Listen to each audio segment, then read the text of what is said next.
Fred, I don't take for granted that you call in during a very big week, take some time out of your prep to call into this show. So I'm going to help you prepare for the Eagles. Ooh, nice. Okay. They have this quarterback named Jalen Hurts. I'd keep an eye out for him. I'd keep an eye on him. He's elusive. He could throw it, too. I don't know if you're aware of that, if you've seen that on film. So you're welcome. Are you taking notes? Are you taking notes right now, Fred? I didn't tell you to grab a pen first. I was already taking notes prior to the show, Rich. Okay. Come on now. Okay, very good. I just want to, I'm trying to help. Just let Kyle know I'm helping. D'Amico, let them know I'm helping. So what do you already know about Jalen Hurts that you're going to be bringing into this game, Fred? Give me that one for you. Yeah, I think aside from the things that everybody else sees, on film or on TV, the physical ability. Obviously he can throw the ball, having multiple 1,000-yard receivers this season. But I think his mindset is what really separates him. Not being content with anything that he's done. You could tell that he was obviously raised the right way because he's gotten to the point that he is, but just the way that he approaches the game, something that I think, it's just something that I see from afar. I'm obviously not over there with him. I don't talk to him, but I know what he's made of, and that's somebody that you want at the helm of your team and of your offense is a leader of men, and he does it the right way, I feel like. So, obviously they're going to be ready to go.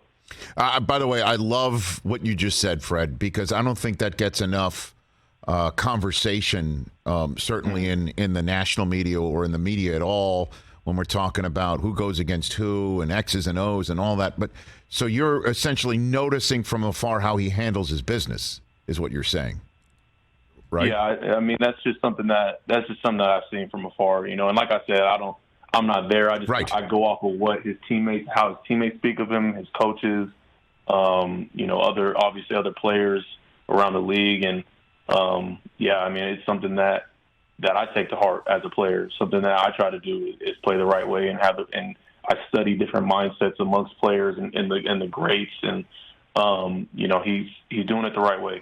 So I mean, what keys are you willing to share here? When you're right there in the middle of a defense that is going against an offense that ran it 44 times for 268 yards against the previous opponent. And again, I know the Giants aren't you, but they that's what they like to do. And they also have 7 runs that they called for their stellar quarterback. And you got to get to him too at some point in the front 7. To make sure he doesn't go up top to A.J. Brown and Devontae Smith. And we've already established you've got a secondary to handle that, but it all works together. What keys are you willing to share with us right now, Fred? Yeah, I mean, I wish I had more info for you at this very moment. I know the coaches are deep diving right now into the game plan and ways that we're going to attack the week. And that's something that we'll talk about more tomorrow when we come in. But,